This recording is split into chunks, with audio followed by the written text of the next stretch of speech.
Story number 1. The client who never existed. I used to work in customer service for a mid-sized e-commerce company. You know, the kind of job where your day is split between answering emails, updating tickets, and drinking too much lukewarm coffee in a gray cubicle that hums with cheap fluorescent lighting. It wasn't glamorous, but it paid the bills. I didn't mind the monotony. In fact, I liked it. There was a rhythm to it, a safety in repetition. The first email came in on a Wednesday afternoon, just after lunch.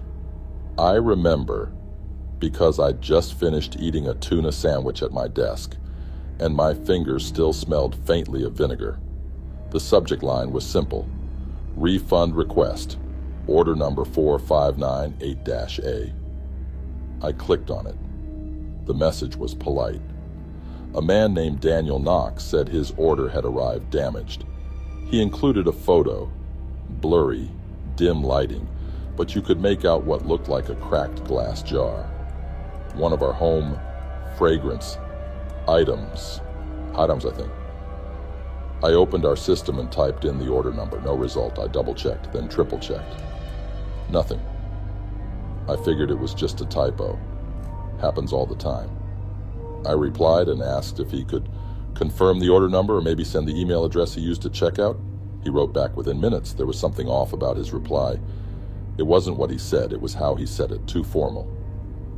Too measured. Like it was written by someone copying the idea of a polite email, not actually being polite. Still, I searched the email he gave me. Again, nothing. No account.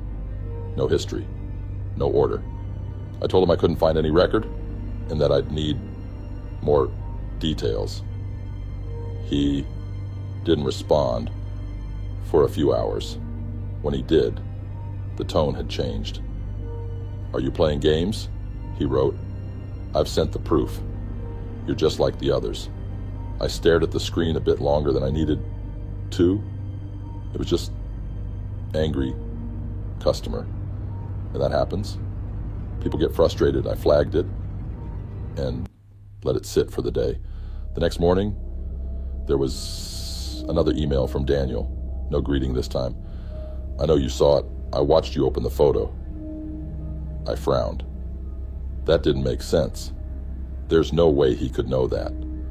Our system doesn't show when someone views an attachment. I brushed it off. Maybe he was guessing. Maybe it was a weird coincidence.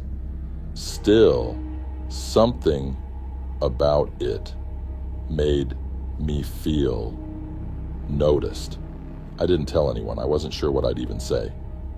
But then the photo changed. He sent another one. Same jar, same cracked glass, but the background was different. This time, it was my desk. I could see my company mug, half full of coffee. My notepad, with half-written notes from a support call, the edge of my keyboard, even the little chip in the plastic near the K key. I stared at the image for a long time, and my first thought was that someone in the office was playing a prank. A messed up one, but still it had to be a joke. I got up and looked around.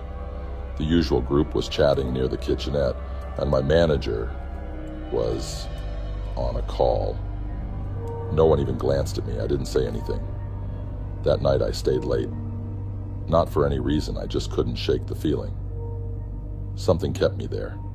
I told myself I wanted to catch up on tickets, but really, I think I just didn't want to go home. It got quiet around 7. Most people had left. The lights in the far half of the office turned off automatically, leaving that part dim and shadowy. I kept looking over my shoulder. At 7:43, a new email from Daniel came in. Subject: behind you. I spun my chair around. Nothing. Just rows of empty cubicles and that soft, distant hum from the vending machine. I turned back to my screen. The email was blank. I closed everything and left without shutting down my PC. That night, I barely slept. I kept thinking about the photo, how detailed it was, how recent it must have been. I tried to tell myself there had to be some explanation. There always is, right? The next day, I told Diet. I said I thought someone might be accessing my camera or my files. They ran a scan. Nothing. No remote access, no malware, no breach. But they didn't sound convinced, just tired. That afternoon, I decided to call the number he listed in one of the earlier emails. I don't know what I was expecting. Maybe I wanted to hear a voice, something human. The line rang once, then silence. No static, no background noise, just silence. Like the call had connected, but no one was there. I waited 30 seconds before hanging up. Then my phone buzzed. Blocked number. I hesitated. Answered. There was breathing. Very faint. Shallow. Like someone holding the phone close but trying not to make a sound. Then I heard it. My name. Software. As if whispered from behind a wall. I hung up. I reported it to my manager. She gave me a look that said she didn't know whether to take me seriously or send me home early. She told me to take a day off and clear my head. So I did. But the emails didn't stop. They kept coming. Once a day, always vague, short sentences, sometimes no subject line at all. One just said, "You're doing better today." Another, "You wear blue often." I started wearing black every day after that. It didn't help. The final email came a week later. It had no body text, just a file attached. A photo. This time it was a screenshot of me, sitting at my desk, looking at my screen. Only, my screen in the photo didn't show the email. It showed the photo. That exact photo. It was a loop, a mirror. Me looking at me, looking at me. I stared at it for so long, I forgot to blink. I called out again. I showed them everything. They took my computer for analysis. Promised to get back to me. I never heard from them. A week later, I was quietly let go. Downsizing, they said. Nothing personal. I didn't fight it. Now I work from home. Different company. Different field. I barely check my inbox. But sometimes around 7:43 p.m., I'll get a notification. No sender. No subject. Just an attachment. I never open them anymore. But they're always named the same thing. Watching.jpg. Story number 2. Meeting room 4. C. I started working at Langridge and Hartman about 2 years ago. It's one of those mid-tier consultancy firms. Gray carpets, glass doors, soft chime noises every time someone badged in or out. The kind of place that prides itself on being modern, but still uses outdated software and has coffee machines from 2008. I was in admin support, so most of my day was scheduling meetings, answering internal emails, and occasionally being sent upstairs to print some thing because someone's assistant didn't know how to format a PDF. It wasn't exciting, but it was stable. No surprises. Until that Thursday evening. It was already quiet in the building. Most people leave by 6, especially on Thursdays, our unofficial early finish day. I usually stayed a bit longer just to get ahead for Friday. That evening around 6:20, I got a message from Paul in facilities. "Hey, can you check meeting room 4C? Someone left coffee cups and projectors running in there. Weird, because it wasn't booked today." I blinked at the screen for a second. Meeting room 4C. I hadn't thought about that room in months. It was technically on the same floor as me, just down the west hallway, past legal. But it had been closed for ages. Something about a pipe burst and water damage. There were even those plastic yellow cones in front of the door. Last time I passed it. I typed back, "You sure it was 4C? Paul replied instantly, "Yeah. Motion sensor picked up activity 20 minutes ago. Light's still on too." I stared at his message. Then at the time, 6:21 p.m. The office was dim. Our floor lights were motion triggered after hours, so only my area and a small stretch down the hall were lit. Everything else faded into that soft, unnatural darkness you only see in office buildings after hours, or where the corners feel a little too quiet. I grabbed my badge and walked down the hall. The air changed a little the farther I went. Cooler, like the AC was on in this section, but nowhere else. I passed the break area. Then, the legal wing. It was dead silent. No tapping keyboards. No muffled phone calls. Then, I saw it. 4C. Light bleeding out from underneath the door. The yellow cones were gone. I hesitated. You have to understand, this was a room we'd all assumed was off limits. No one ever mentioned it. It just wasn't part of our usable space anymore. No bookings, no calendar slots. It didn't even show up in our meeting room dashboard, but there it was. Soft fluorescent light. Door closed. I knocked gently. No answer. I knocked again, waited, then reached for the handle. It turned with a quiet click. Inside, the overhead lights buzzed faintly. The room was ordinary. Long table, 12 chairs, a projector hanging from the ceiling, whiteboard with some faded marker scribbles, 3 empty coffee cups near the end of the table, lid still on, one slightly askew like someone had just taken a sip.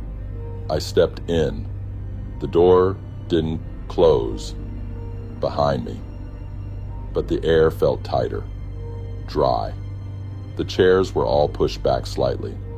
Not tucked in, but not completely out either, like people had stood up and left in a hurry, but not in panic. Just abruptly. On the table, I noticed a notepad. It was flipped to a page with some notes, scribbled bullet points. I leaned in. Client escalation. One read. Another. Push timeline, 4th quarter. Normal stuff, except the last line. He doesn't like delays. No context, no subject, just that. I took a photo. Something about it felt worth remembering. Then I heard something. A soft scrape.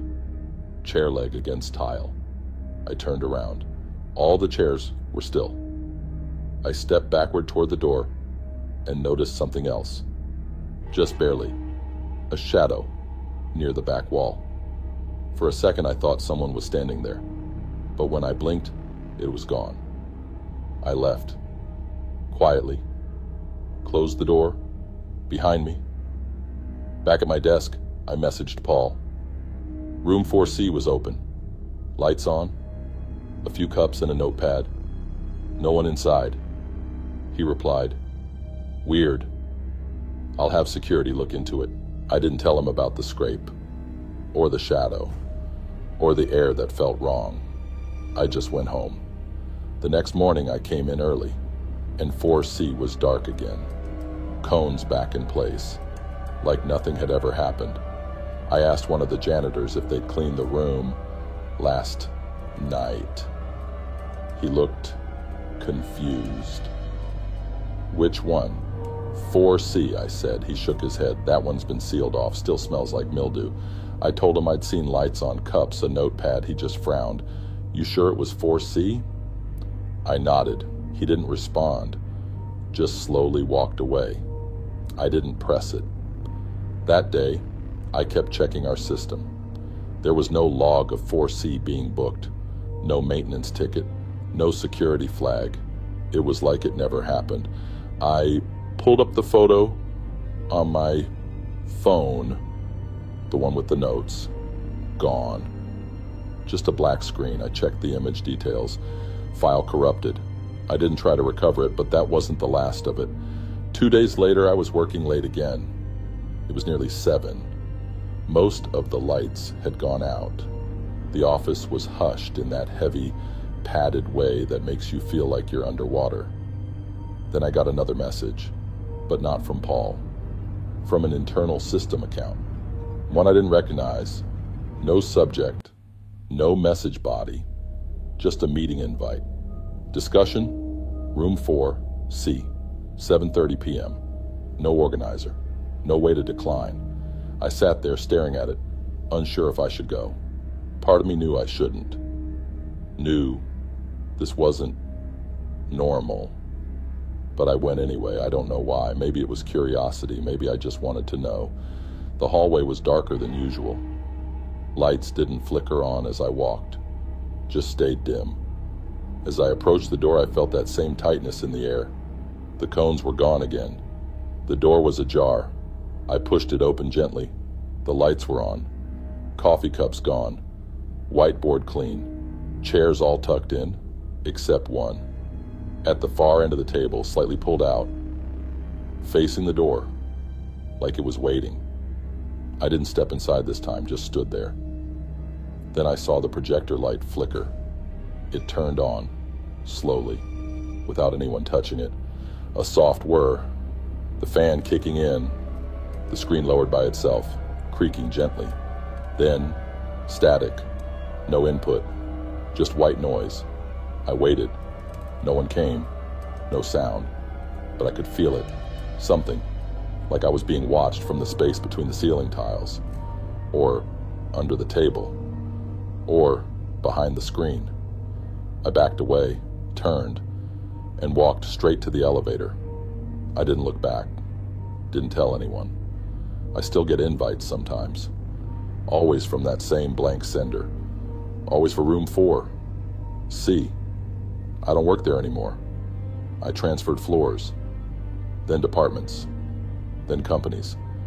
But sometimes, when the office gets quiet, when the hallway lights don't turn on, and the air starts to feel a little colder than it should, I swear I hear the faint buzz of that projector turning on, like it never really stopped.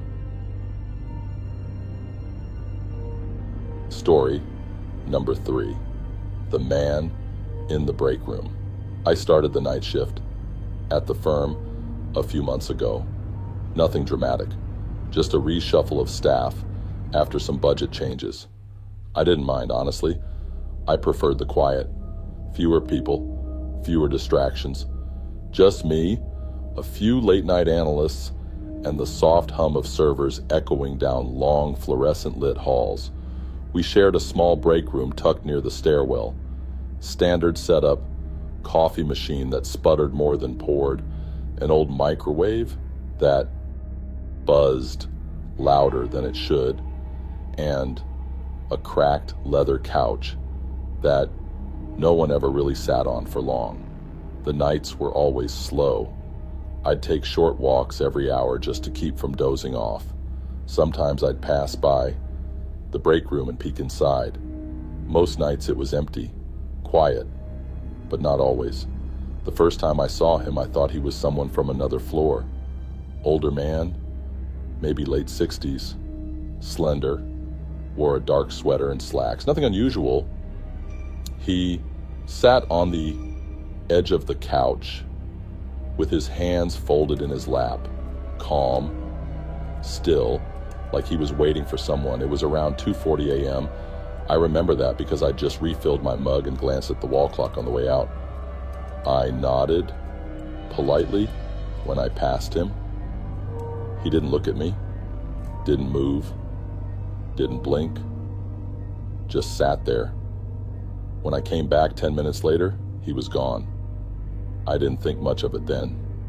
Just figured he'd headed back to his desk, or maybe left for the night. The next night he was there again. Same spot, same posture. Only this time, I watched him longer. He didn't have a badge. Everyone in the building needed one, especially after hours. But his sweater was plain, nothing clipped on. I said, "Hey, you good?" No response. He wasn't asleep, eyes wide open, not blinking. I stepped inside for a second, more out of curiosity than concern. The air felt colder near him. Not freezing, just noticeably still. I cleared my throat. Nothing. The microwave light flickered once, then again. I stepped out. When I came back later, he was gone again. I asked around the next day. Security, mostly. Asked if any other employees were clocked in overnight. One of the guards squinted at me. Why?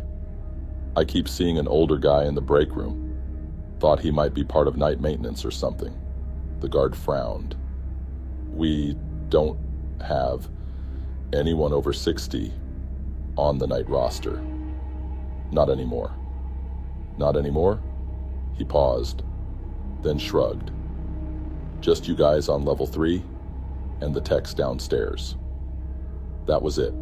I didn't push, but I started noticing patterns. He was only ever there between 2:30 and 3 a.m., always in the same spot. Same clothes, same expression, never moved. I stopped going in after a while, just passed by the glass door and kept walking. One night, though, curiosity got the better of me. It was quiet, quieter than usual.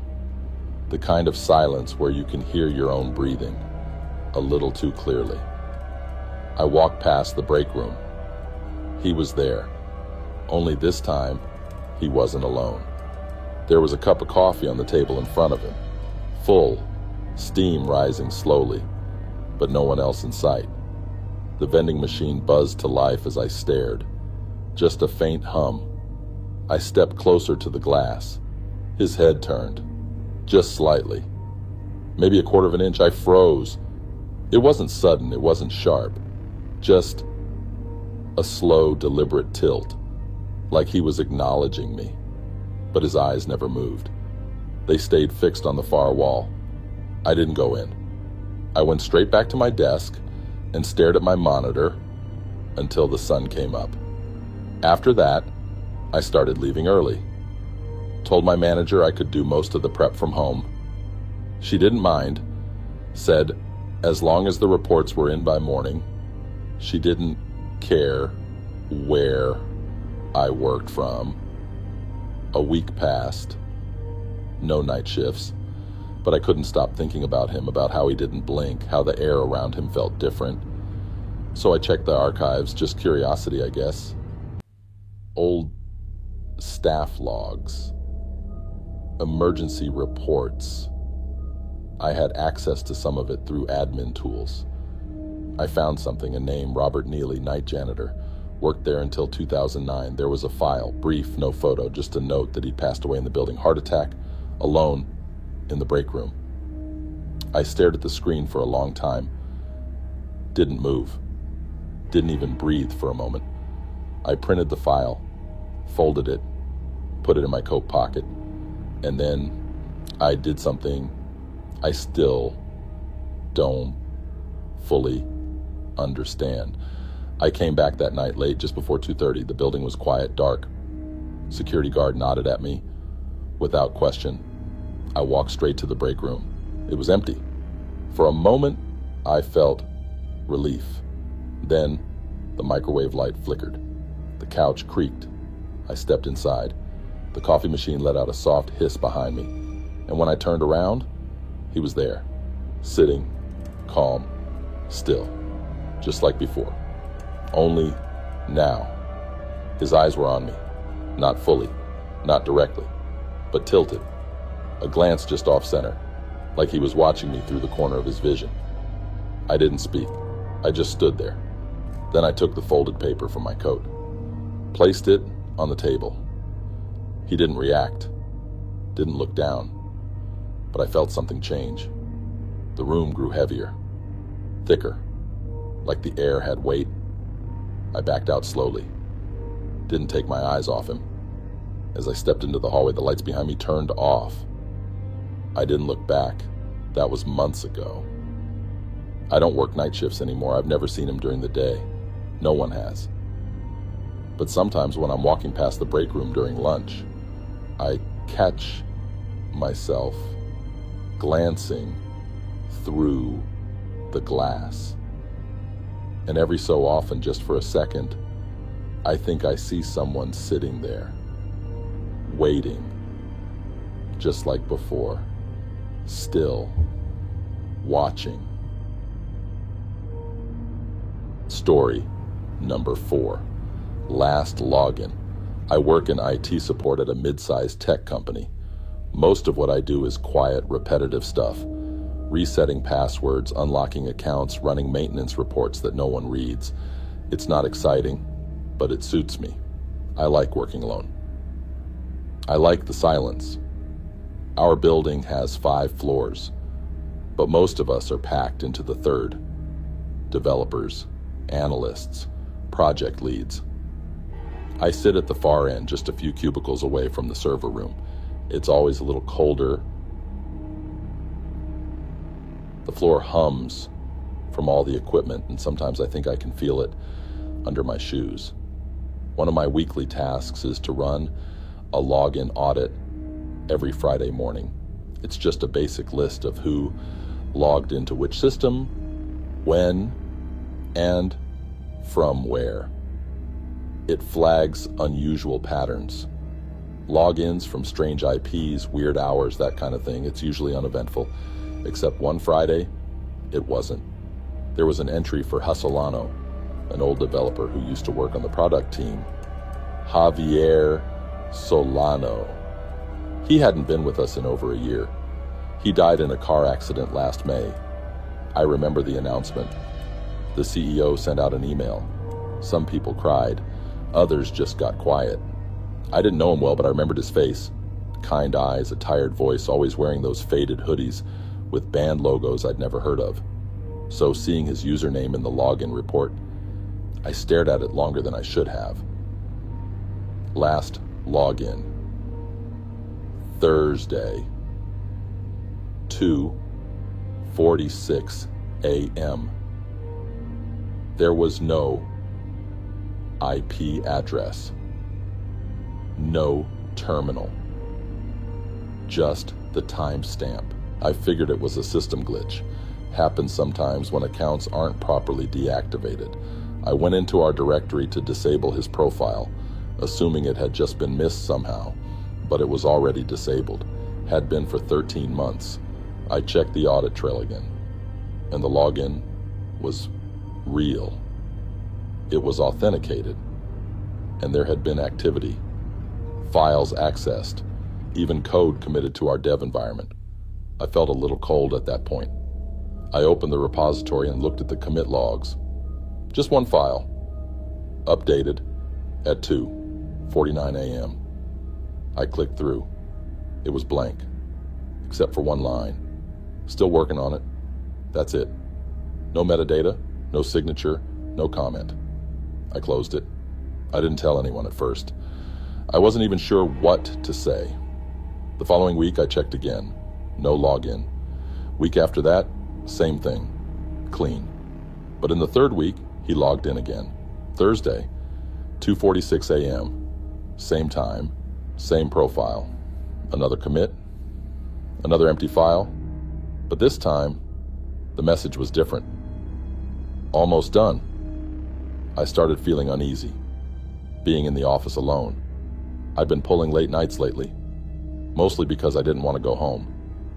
But now, I found myself watching the clock as it crept toward 2:30, listening to the vents, watching for the flicker of the overhead lights.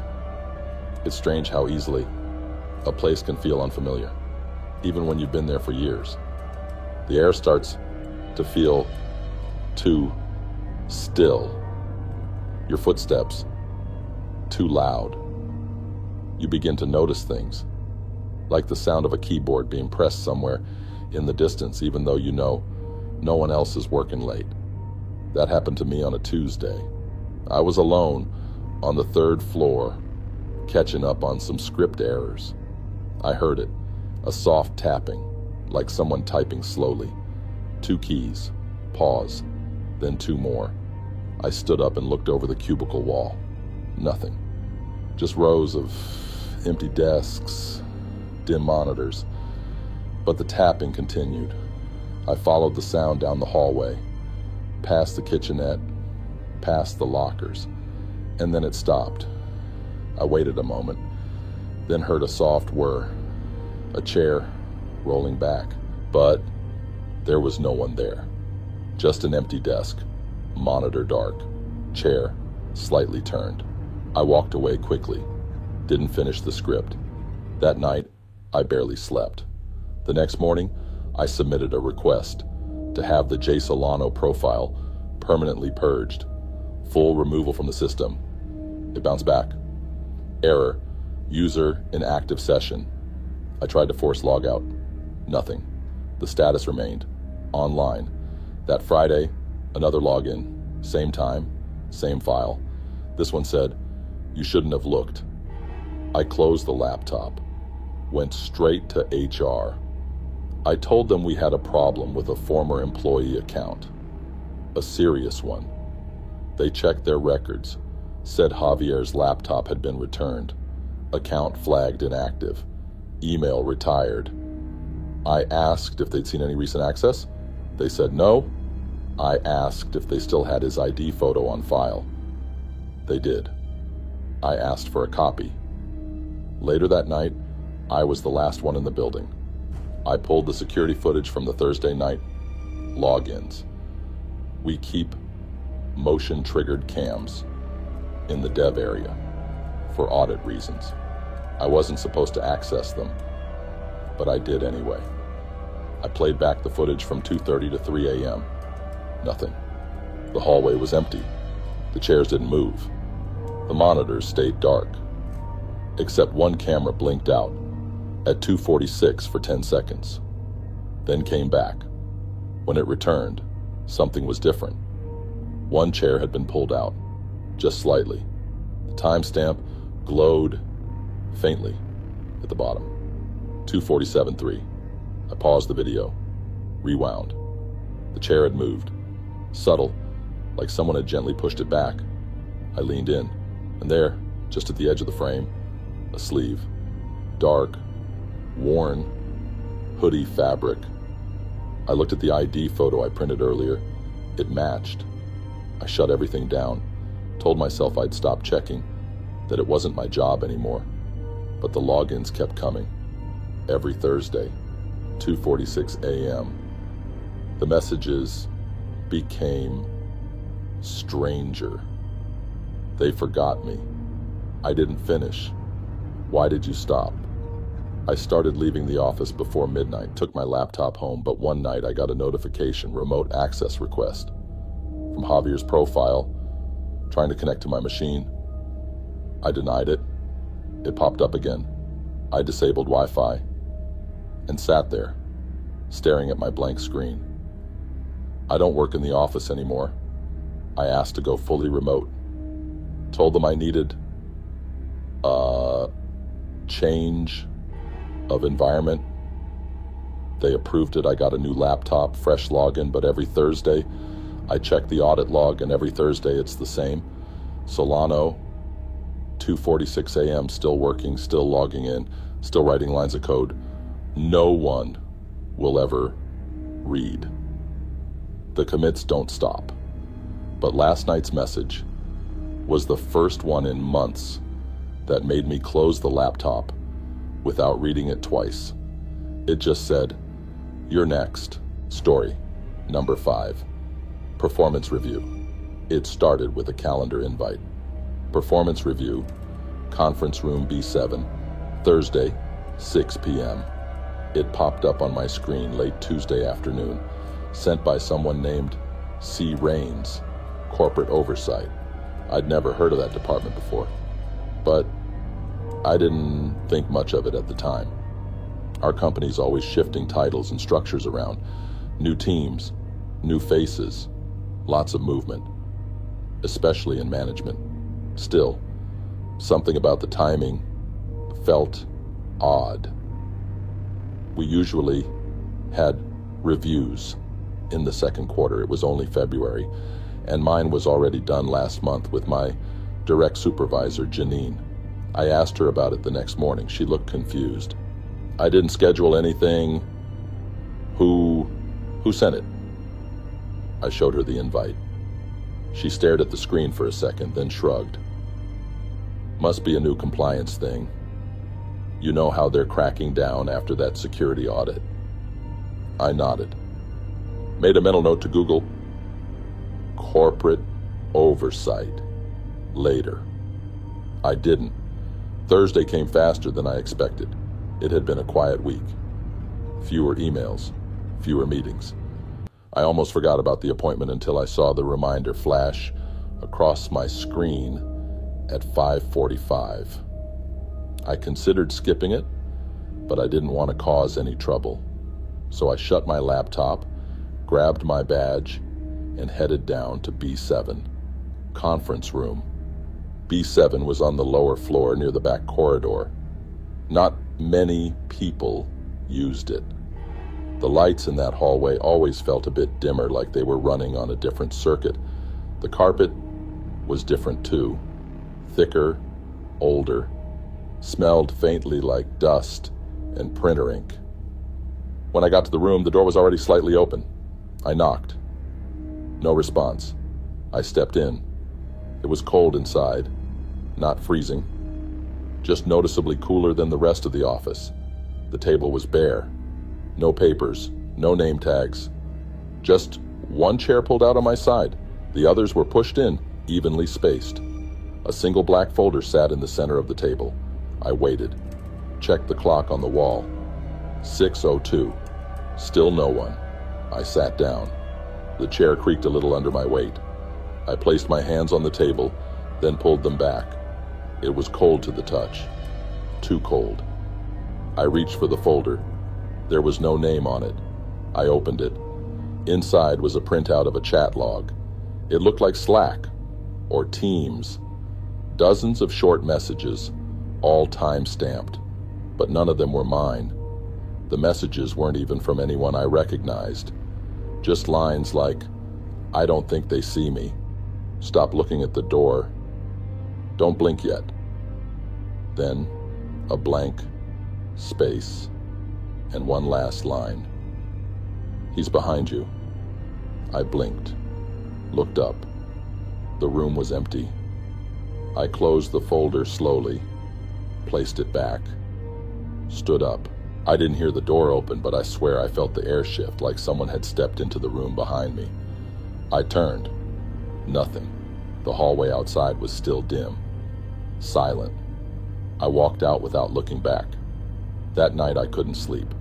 I kept thinking about those messages, who wrote them, why they were in a folder with no name, why the room felt colder than it should.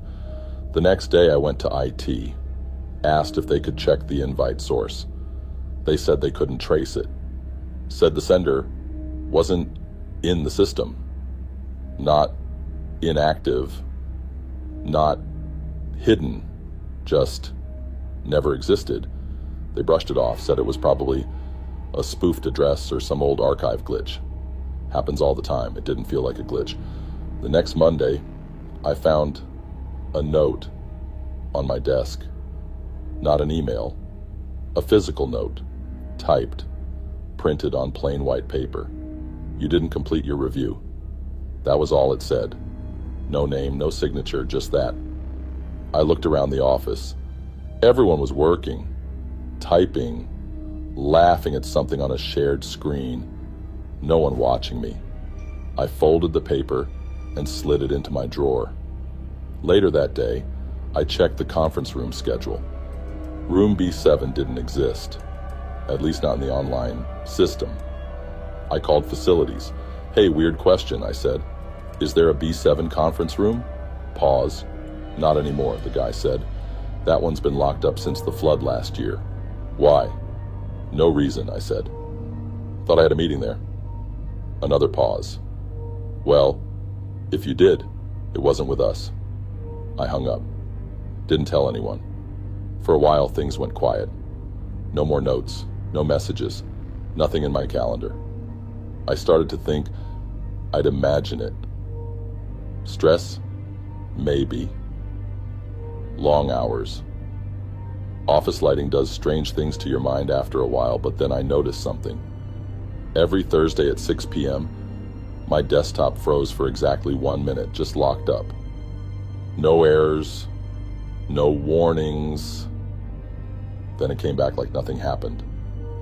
The first time I brushed it off. The second time I noticed the clock. 6 o'clock sharp. The third time I looked at my screen closely. There was a flash. Something too fast to catch. Fully, like a pop-up that vanished.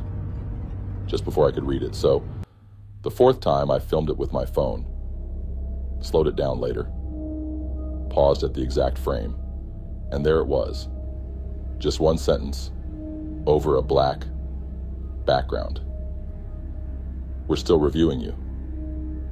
After that, I stopped staying late.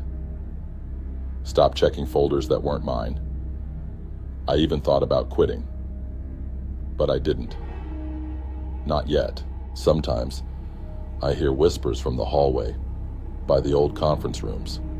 Not words, just the sound of air, moving, like someone speaking too softly to hear. And I've started finding more notes, in my drawer, in my bag, tucked between printouts. Always the same typeface. Always the same message. We saw that. I haven't spoken to HR, I haven't told Janine, I just go to work, do my job, and leave on time. But I don't check my calendar anymore, not after I saw a new invite appear last night. Final review. Room B7. Thursday, 6 p.m. No sender. No way to decline, just sitting there waiting. If this story gave you chills, don't forget to like the video and subscribe to the channel for more quiet, unsettling horror, just like this. Make sure to check out the other eerie stories popping up on your screen right now. You won't want to miss them. And if you've ever had a strange or unexplainable experience at work, share it in the comments below. We're listening.